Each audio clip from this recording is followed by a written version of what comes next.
کوئی قباحت اور کوئی برائی نہیں۔ فیض بھائی، میرا سوال پردے کے تعلق سے ہے۔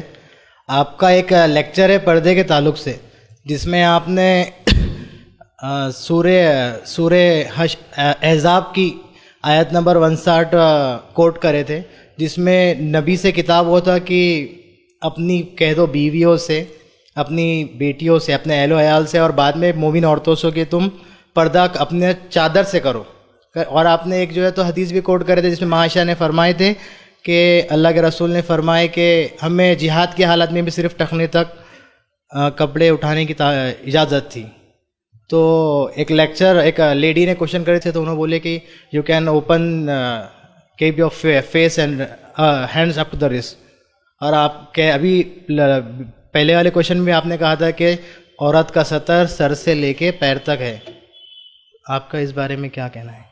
دیکھیے بہرحال اس معاملے میں میرے پاس کوئی ایسی دلیل موجود نہیں ہے جس میں چہرے کو کھلا رکھنے کی اجازت دی گئی ہو۔ ٹھیک ہے، وہ ہو سکتا ہے کہ کچھ باتیں جو ہے بہت سارے لوگ حوالے دیتے ہیں، لیکن اس کے پیچھے ایک پس منظر ہوتا ہے اور اس پس منظر کو بھی سمجھنا ضروری ہے۔ جیسا کہ عیدگاہ میں ایک عورت اٹھی جس کے چہرے پر نشان تھا، تو ہم جانتے ہیں نماز کے لیے جب عورتیں آئیں تو چہرہ ڈھانکنا نہیں سکتی، کھلا رکھنا پڑے گا، تو عیدگاہ کا مسئلہ ہو گیا۔ وہ ایک عام مسئلہ نہیں کہ عورتیں بازار میں صحابیات گھومتی اور ان کے چہرے پر نشان ہوتا اور صحابہ ان کو دیکھتے۔ ٹھیک ہے، تو میرے نزدیک کوئی ایسا واقعہ نہیں ہے یا کوئی ایسی دلیل نہیں ہے جس دلیل کے مطابق عورت کے لیے چہرہ کھلا رکھنا جائز ہو۔ میرے نزدیک کوئی دلیل نہیں ہے، ٹھیک ہے، کہ اس کا چہرہ سوائے وہ جب حج کے لیے جائیں گی تو تب اسے کھلا رکھنا ہے۔ میں عائشہ رضی اللہ عنہا فرماتی ہے کہ ہم حج کے لیے جاتی اور چہرہ کھلا رکھتی، جب قافلے آتے تو کبھی کبھی ڈھانک لیتی اور پھر کھول دیتی۔ تو اس سے پتہ چلا کھلا رکھنا اس کی اصل ہے، اس لیے کہ کھلا رہتا تو ڈھانکتی، ورنہ اگر ڈھانکنا اصل ہوتا تو ڈھانک کے ہی چلتی، پھر قافلے آئے اور قافلے جائے۔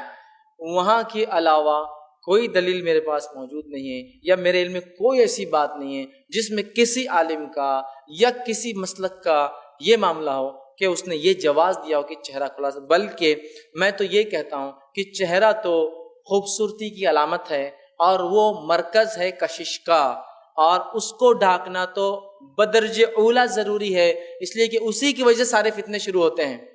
کبھی بھی کوئی انسان یہ نہیں بول سکتا کہ وہ عورت کیا خوبصورت پہن ہے یار، فدا ہو گیا میں اس پہ، کوئی نہیں بولتا، کسی کی نظر بھی نہیں ہوتی ہے۔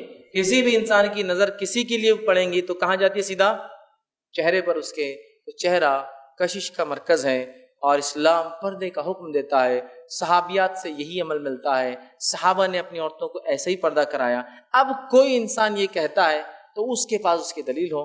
میرے نزدیک تو میں کہوں گا چہرہ ڈھانکنا عورت کے پردے کا حصہ واجب عین ضروری ہے، اس کو یہ کرنا ہے۔ اگر وہ نہیں کریں گی تو بہت سارے فتنوں میں وہ پڑ جائیں گی، ملوث ہوں گی، اور اس کے لیے بہت زیادہ تکلیفیں ہو سکتی ہے دنیا اور آخرت کے اعتبار سے۔ جزاک اللہ خیر۔